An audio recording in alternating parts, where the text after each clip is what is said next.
Saya mengajak untuk kita bersaat teduh.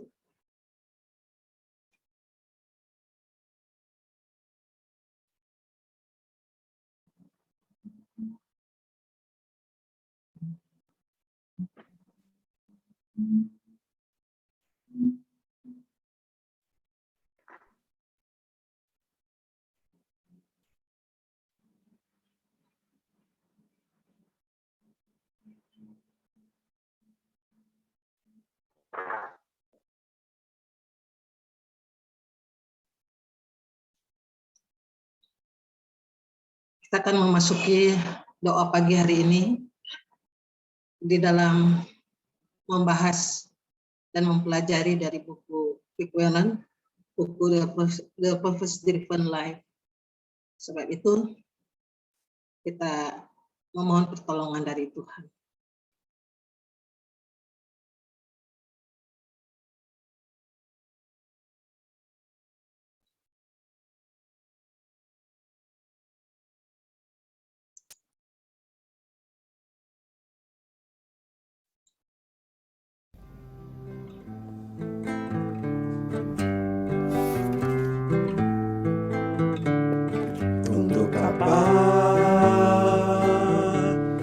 Aku di sini menatap masa depan yang tak pasti,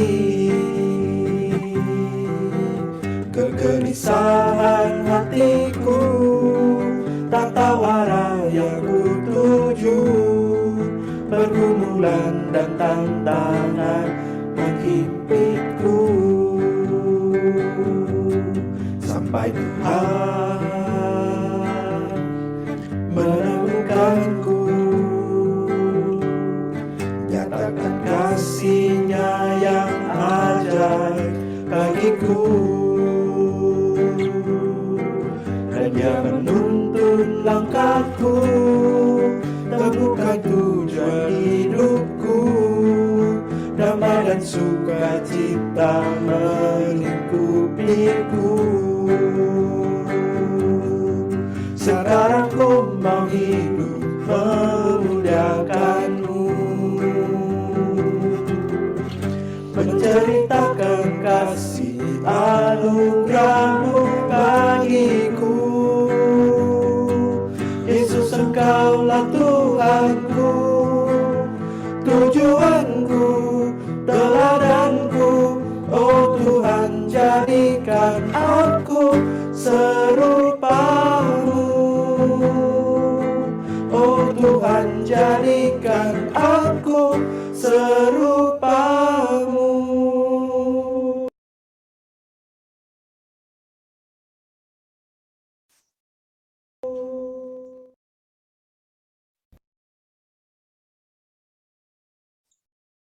Mari kita masuk di dalam doa pembukaan. Bapa yang dalam surga, kami memohon belas kasih Tuhan untuk memimpin doa pagi kami ini melalui Zoom meeting dan di rumah masing-masing. Kami duduk untuk meneduhkan hati kami, mendekatkan diri kami kepada Engkau, dan juga mau mendengar renungan pagi hari ini untuk menuntun, untuk menggerakkan hidup kami kepada tujuan hidup menyenangkan hati Tuhan.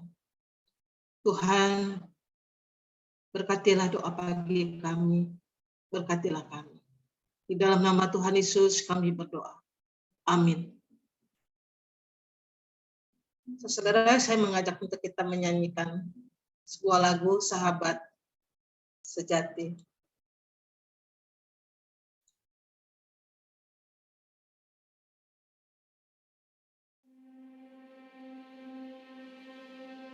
Sahabat terbaik. Kau selalu mendengar yang belum terucap. Kau selalu melihat setiap tetes air mata Kau takkan biarkan ku berjalan sendiri di dalam kelemahan. Kuasamu sempurna, begitu besar kasih-Mu di dalam hidupku. Kau membuat diriku selalu terkagum. Kasih setia-Mu tak pernah berubah di dalam setiap waktu.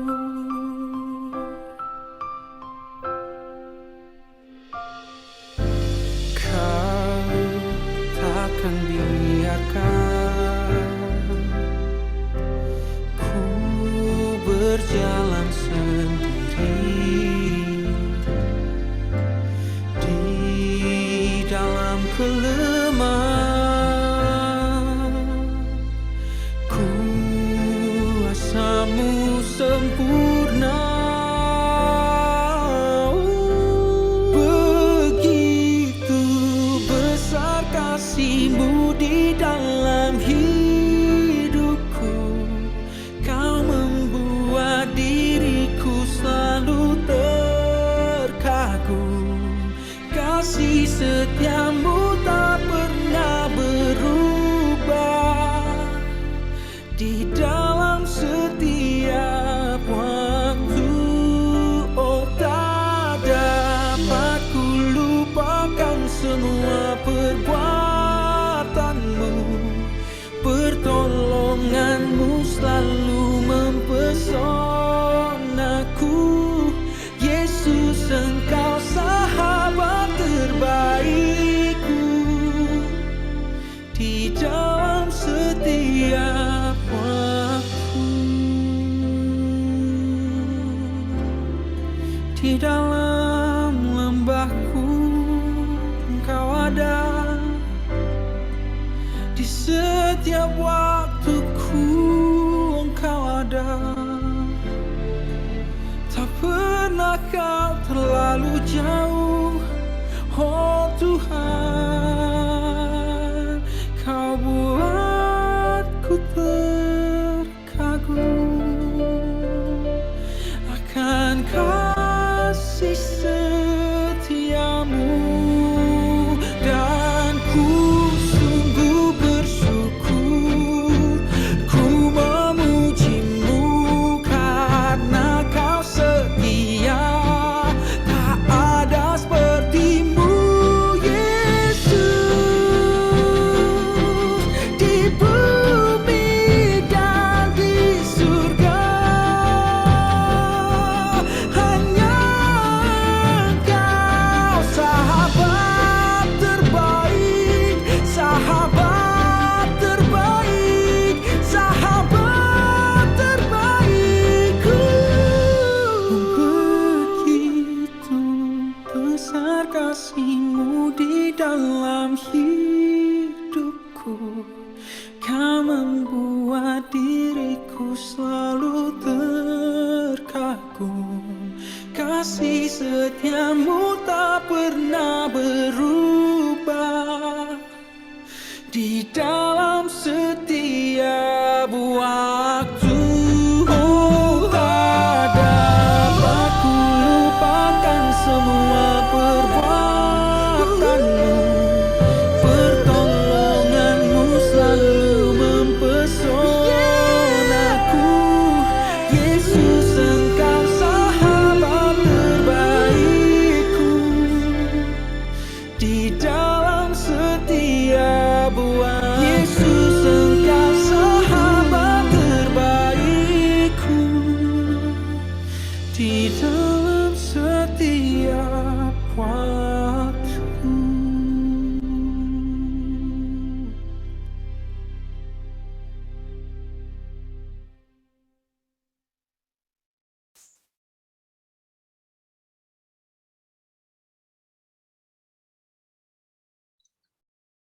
Saudara, hari ini kita masuk di dalam hari yang ke-12 dari buku Rick Warren. Hari ini kita membahas bagaimana mengembangkan persahabatan Anda dengan Allah.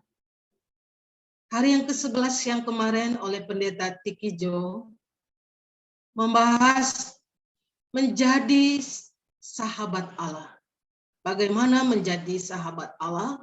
Dan hari ini saya melanjutkannya di hari yang ke-12 dari buku Rick Warren itu, bagaimana untuk kita mengembangkan persahabatan kita dengan Allah. Satu ayat untuk menjadi dasar di dalam perenungan pagi hari ini, dari Yakobus 4 ayat yang ke-8. Mendekatlah kepada Allah dan Ia mendekat kepadamu. Mendekatlah kepada Allah dan Ia mendekat kepadamu. Saudara-saudara yang terkasih, menjadi sahabat-sahabat Allah di dalam Alkitab, ketika kita melihat kehidupan mereka, yang menjadi sahabat-sahabat Allah adalah orang yang bukan yang sempurna. Mereka memiliki banyak kelemahan dan kegagalan. Jika kesempurnaan itu menjadi salah satu syarat untuk kita menjadi sahabat-sahabat Allah, maka kita nggak mungkin dapat menjadi sahabat Allah. Mengapa? Karena kita sadar, jangankan tokoh Alkitab yang ditulis di dalam Alkitab, diri kita manusia yang diciptakan Allah dari debu tanah, yang menunjukkan kita adalah manusia yang lemah, manusia yang sering melakukan pelanggaran-pelanggaran, manusia yang berdosa, yang membutuhkan Tuhan, dan manusia yang tidak sempurna. Itu yang harus kita sadari. Diri kita adalah orang yang tidak sempurna di hadapan Allah. Karena itu saudaraku yang terkasih, menjadi sahabat Allah itu adalah anugerah. Itu adalah kasih karunia Allah. Itu adalah pemberian Allah kepada saudara dan saya. Tuhan Yesus di dalam kehidupannya menunjukkan bahwa Dia adalah sahabat bagi orang-orang berdosa. Di dalam Matius pasal 11 ayat 19, Tuhan memperlihatkan Dia duduk bersama dengan orang-orang berdosa. Bukan hanya duduk, makan bersama dan menerima mereka sebagai orang-orang yang berdosa, dan Yesus menerima mereka menjadi sahabat-sahabatnya. Karena itu saudaraku, kalau kita menyadari bahwa sahabat Allah, menjadi sahabat Allah adalah anugerah, menjadi sahabat Allah itu adalah kasih karunia Allah, maka kita mengembangkan persahabatan kita dengan Allah kita, dengan Tuhan kita. Dan itu adalah pilihan kita, bukan kebetulan. Bukan kita nggak mau atau pilihan untuk menolak, tapi itu pilihan kita untuk kita mengembangkan persahabatan kita, karena saat kita menjadi sahabat Allah itu adalah kasih karunia Tuhan. Dan pilihan kita menjadi sahabat Allah itu dibutuhkan dari diri kita sendiri, kerinduan. Kita untuk merindukan Dia sebagai sahabat kita. Memberikan waktu kita untuk datang dan dekat kepada Dia. Memberikan waktu untuk bertemu dengan Allah kita. Dan memberikan tenaga kita sebagai sahabatnya. Saudara, ada 3 pilihan kita pagi hari ini untuk kita belajar. Untuk mengembangkan persahabatan kita dengan Allah. Pilihan kita yang pertama adalah kita memilih untuk jujur kepada Tuhan. Jujur mengungkapkan perasaan-perasaan kita kepada Allah. Contoh yang saya tulis di sini atau yang saya ambil dari buku Rick Warren adalah contoh sahabat Allah yang jujur mengungkapkan perasaannya, kemarahannya, pertanyaannya, menyudutkan Allah, ada keluhannya, dan ungkapan-ungkapan perasaan mereka itu perasaan yang jujur. Seperti Abraham, ketika dia menghadapi Sodom dan Gomora akan dihancurkan, dia berunding dan dia bertanya kepada Allah, kenapa engkau harus menghanguskan Sodom dan Gomora, menghabiskan mereka?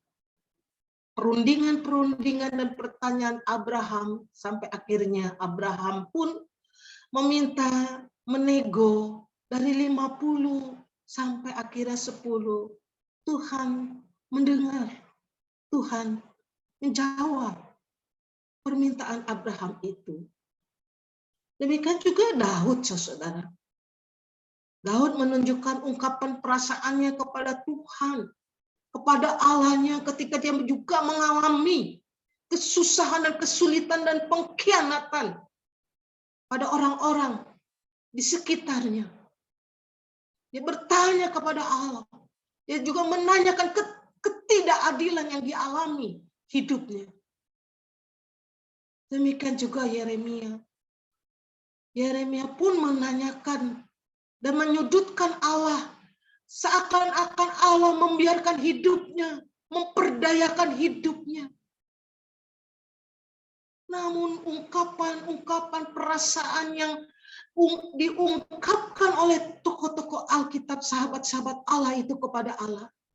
Apakah Allah marah? Apakah Allah ngambek dengan sikap mereka? Tidak. Tidak sama sekali. Allah tidak terganggu dengan ungkapan perasaan-perasaan mereka yang menyudutkan Allah.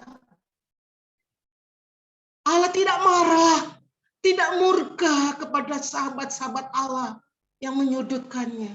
Malah menolong. Malah Allah menjadi sahabat yang mendengar keluhan-keluhan mereka. Termasuk Ayub, saudara. Ayub, kalau kita melihat kisah hidupnya, penderitaannya tidak seberapa dengan penderitaan saudara dan saya, bukan? Mengalami hancur, harta habis. Anak, bukan hanya satu yang binasa, yang mati. Semua anaknya meninggal. Belum penyakit yang menggerogoti dirinya. Belum istrinya yang ngomel-ngomel, menyudutkan dia. Belum juga teman-temannya yang menjenguk dia, yang menyudutkan dia. Namun, Allah membela Ayub. Allah membela Ayub, saudara. Allah membela Ayub karena kejujuran dari Ayub. Allah menegur teman-temannya. Di dalam Ayub 42 ayat 7 sampai 8. Kamu tidak jujur baik terhadap dia maupun tentang aku. Tidak seperti sahabatku Ayub. Sahabatku Ayub akan berdoa untuk kamu dan aku akan menerima doa. Dari ayat ini kita melihat bahwa Allah membela Ayub. Allah menjadi sahabat Ayub.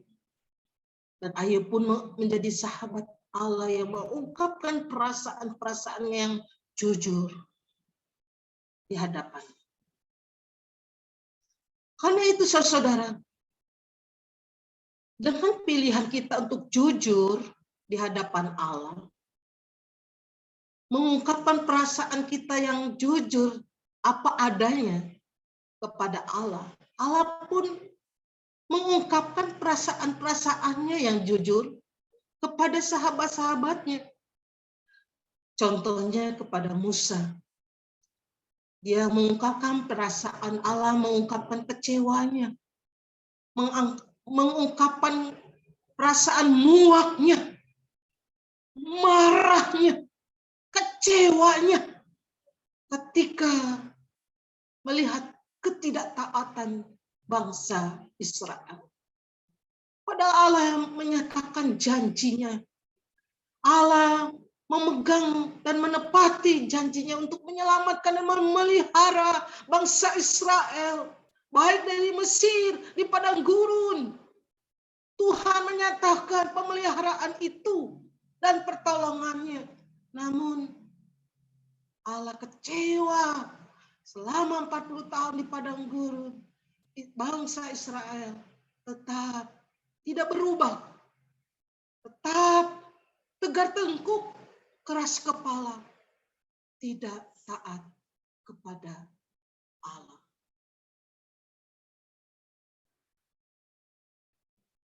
Yang kedua, di dalam kejujuran kita memilih hubungan kita dengan Tuhan, membutuhkan keterbukaan. Persahabatan sejati dibangun di dasar keterbukaan. Saudaraku yang terkasih,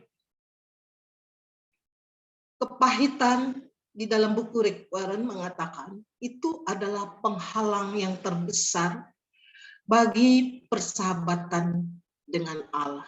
Karena itu kemarahan kita, kepahitan kita, biarlah kita ungkapkan dengan terbuka kepada Allah kita. Menurut William Backus juga mengatakan bahwa kalau kita masih menyimpan kemarahan dan kepahitan itu dan tidak diselesaikan, akan menjadi keretakan yang tersembunyi di hadapan Tuhan. Menjadi keretakan hubungan kita dengan Allah kita di dalam persahabatan kita. Saudara, saya juga belajar di dalam ketika saya mengalami kekecewaan, ketika saya mengalami kesedihan, terluka, apalagi kehidupan saya seorang diri.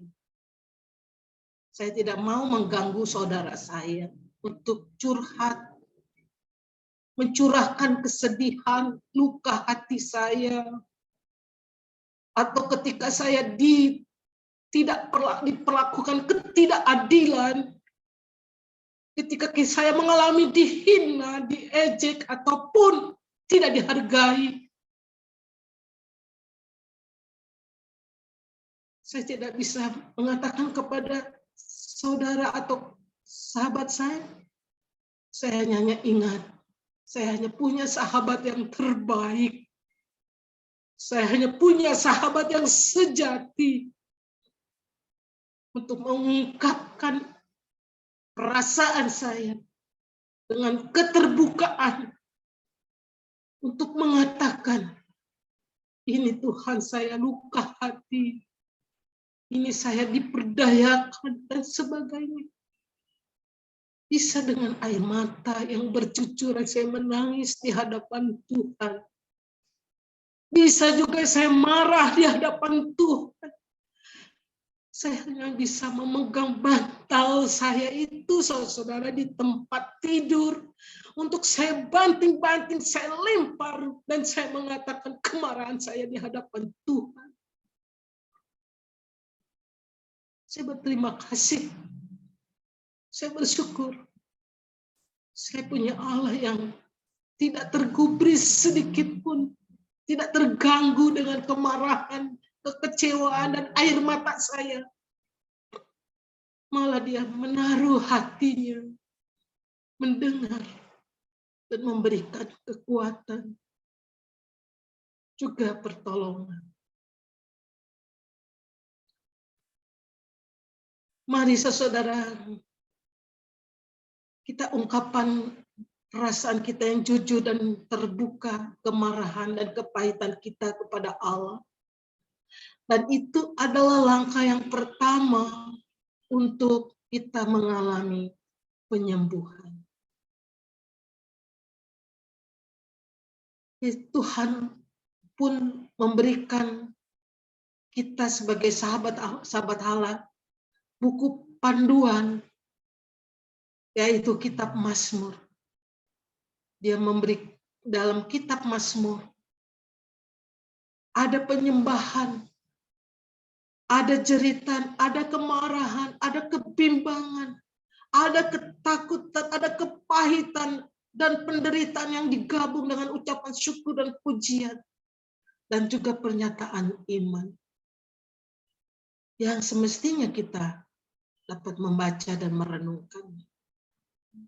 Sehingga ketika kita membaca dan merenungkan kitab Mazmur, menjadikan kekuatan, memberikan panduan, bimbingan buat saudara dan saya.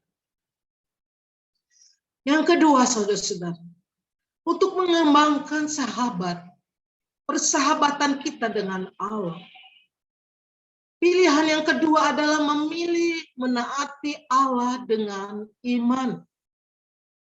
Ketaatan adalah syarat untuk kita akrab kepada Allah. Sekali lagi, ketaatan kita itu adalah syarat untuk kita akrab dengan Allah. Di dalam Yohanes 15 ayat 14, kamu adalah sahabatku jikalau kamu berbuat apa yang kuperintahkan kepadamu. Yesus menginginkan untuk kita menjadi sahabat Allah di dalam ketaatannya. Mengapa, saudara? Kita harus menyadari meskipun kita menaati menjadi sahabat Allah, bukan berarti kita sama sederajat kedudukannya dengan Allah kita. Bukan. Meskipun kita menjadi sahabat Allah, kita mengingat bahwa Dia adalah pemimpin hidup kita yang berotoritas, yang berdaulat, yang membuat kita harus taat, mengikuti apa yang Dia mau.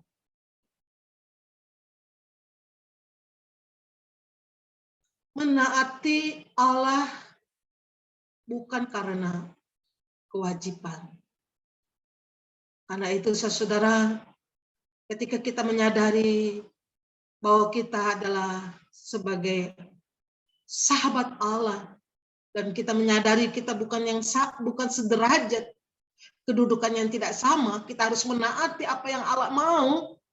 Maka menaati Allah itu bukan kewajiban atau ketakutan atau paksaan, melainkan ketika kita menaati Allah kita mengasihi karena berdasarkan kita mengasihi, karena kita mempercayai Dia.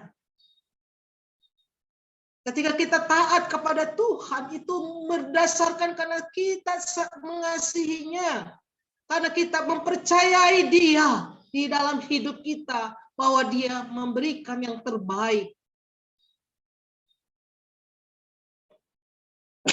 Seperti di dalam Yohanes 15 ayat 9 sampai 11. Seperti Bapa telah mengasihi aku, demikian juga aku telah mengasihi kamu. Tinggallah di dalam kasih-Ku itu. Jikalau kamu menurut perintahku, kamu akan tinggal di dalam kamu, seperti aku menuruti perintah Bapa-Ku. Tinggal di dalam kasih-Nya. Semuanya aku katakan kepadamu, supaya sukacitaku dalam kamu dan sukacitamu menjadi penuh. Saudaraku, ketika kita menaati Allah, ketika kita melakukan apa yang Allah berikan, maka kita akan mengalami berkat, pertolongannya, dan lebih lagi sukacita yang Tuhan berikan kepada saudara. Hubungan Yesus dengan Bapanya adalah menjadi teladan bagi kita di dalam menjalin persahabatan dengan Yesus. Saudaraku, persahabatan yang sejati di dalam buku ini diingatkan tidak pasif. Waktu saya berpikir tidak pasif, saya ingat tentang renungan yang diberikan oleh Chen Semu kemarin kepada kami, mengingatkan kami sebagai hamba-hamba Tuhan, tapi permisi untuk saya mengubah, bukan hanya menjadi pelayan Tuhan, tapi saya rasakan ini cocok juga untuk menjadi sahabat Tuhan.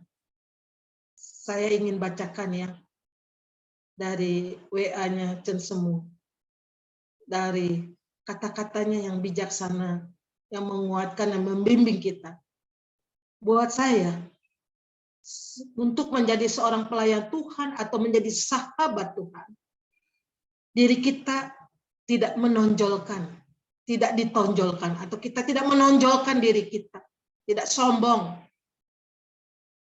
Atau menjadi sahabat itu tidak mencari keuntungan dengan sahabat kita. Mau hanya minta diperhatikan atau dilayani. Lebih suka menerima daripada memberi. Tidak mau berkorban, membayar harga, tidak mau menderita bersama dengan sahabat. Saya pikir ini cocok juga di dalam persahabatan. Kita akan gregetan, kita akan jengkel, kita punya sahabat kalau pasif, yang hanya menerima, yang tidak mau berkorban, yang tidak mau merasakan penderitaan kita, hanya maunya diperhatikan, yang hanya mau dilayani, atau yang hanya mencari keuntungan dari diri kita di dalam persahabatan.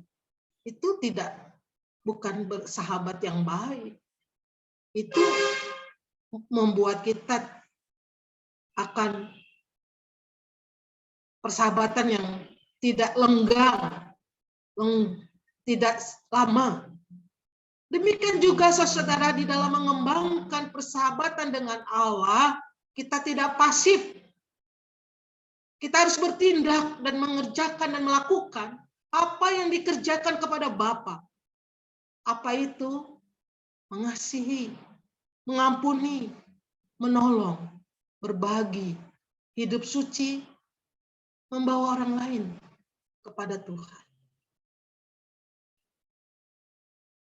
Kesempatan besar mungkin datang sekali. Tetapi ada kesempatan-kesempatan kecil yang Tuhan berikan di sekeliling kita setiap hari. Dan kita ambil, dan kita lakukan, dan kita kerjakan. Dan itu merupakan kesenangan Allah ketika kita melakukan hal-hal kecil itu bagi Dia.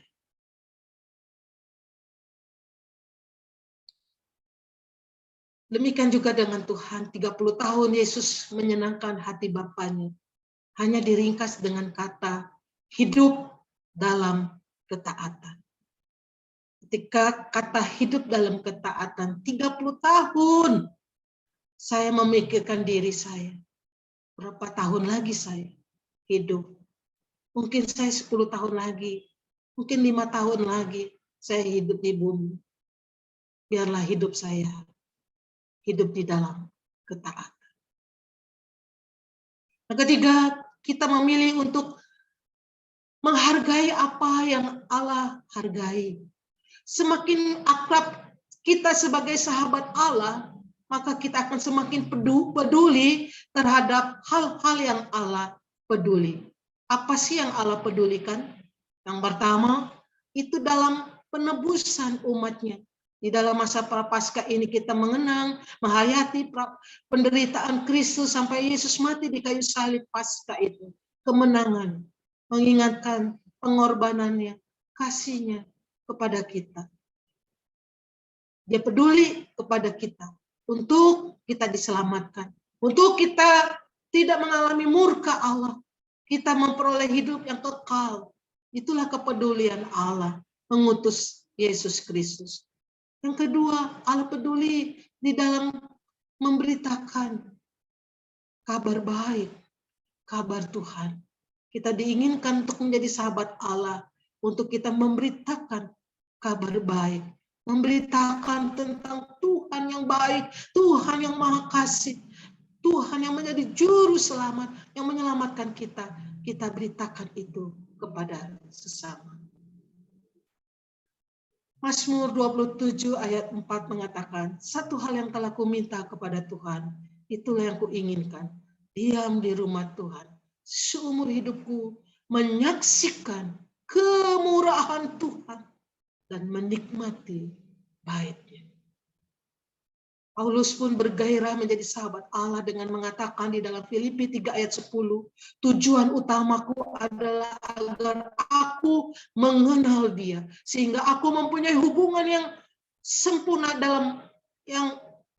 di dalam akrab dengannya, dan mengenali dan memahami pribadinya dengan lebih dalam dan lebih jelas. Terakhir, mari kita renungkan pilihan-pilihan praktis apa yang kita buat hari ini untuk kita menjadi sahabat Allah, menjadi dekat dengan Allah. Amin. Mari kita berdoa.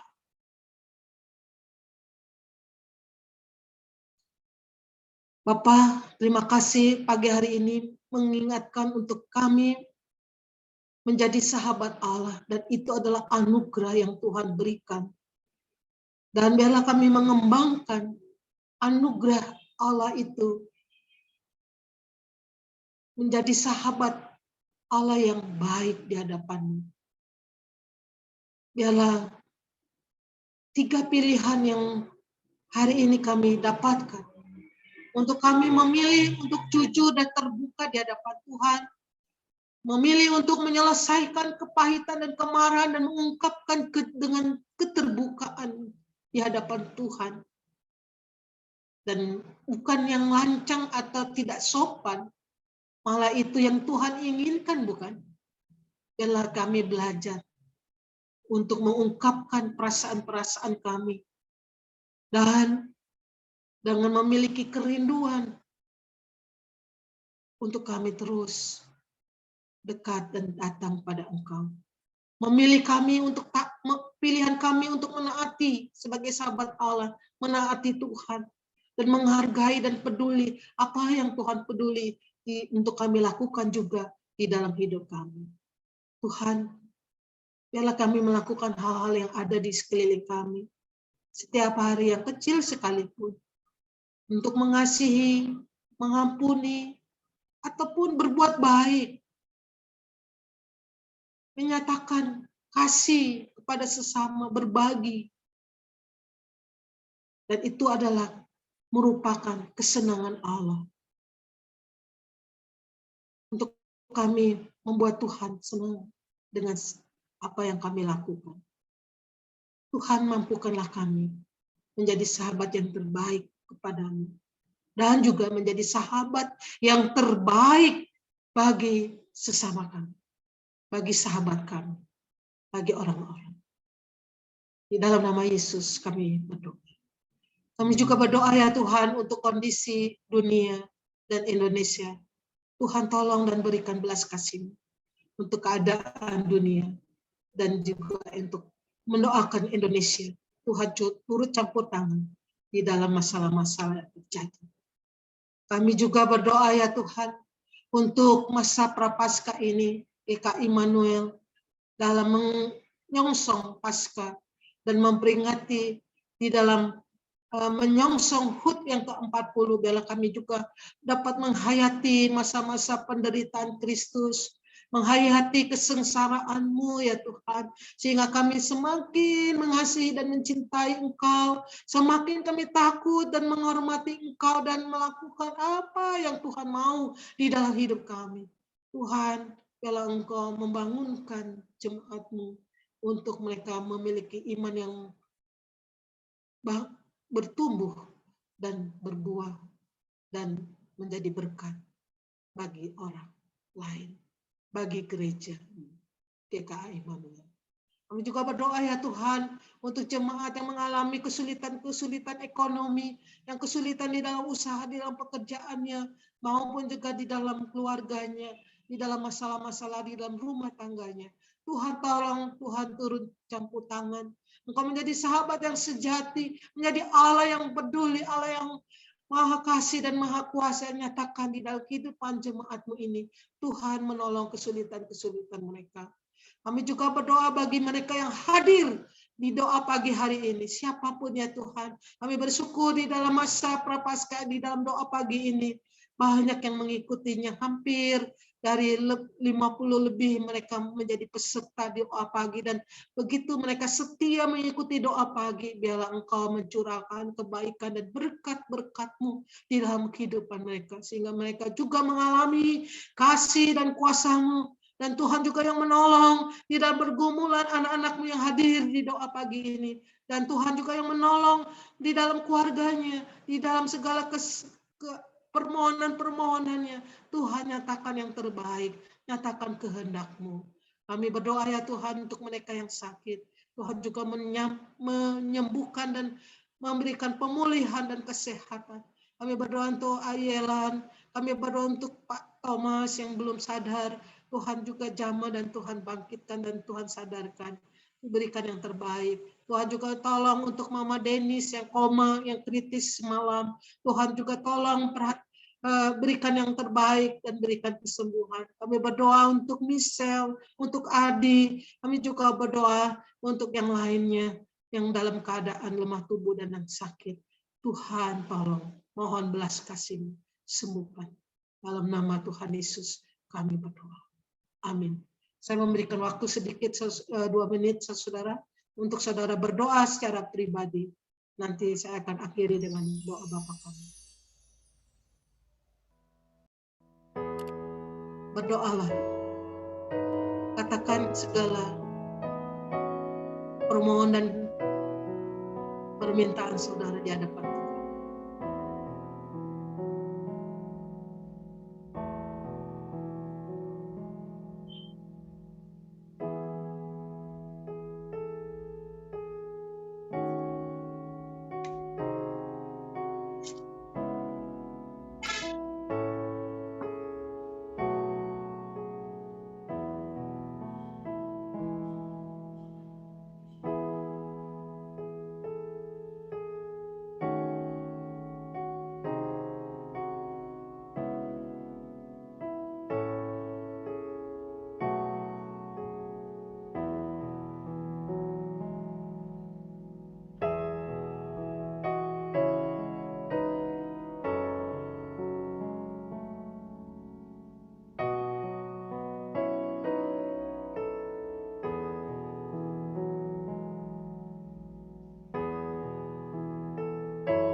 Bapa yang dalam surga, kami membawa segala doa-doa syafaat kami dan doa pribadi kami kepada Engkau.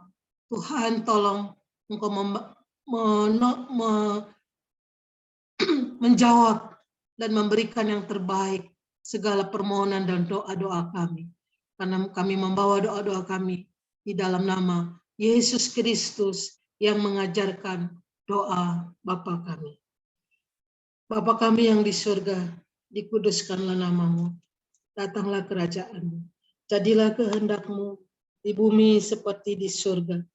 Berikanlah kami pada hari ini makanan kami yang secukupnya, dan ampunilah kami akan kesalahan kami, seperti kami juga mengampuni orang yang bersalah kepada kami. Dan janganlah membawa kami ke dalam pencobaan, tetapi lepaskanlah kami daripada yang jahat, karena Engkaulah yang empunya kerajaan dan kuasa dan kemuliaan sampai selama-lamanya. Amin. Saat teduh, ibadah selesai, Tuhan memberkati kita semua.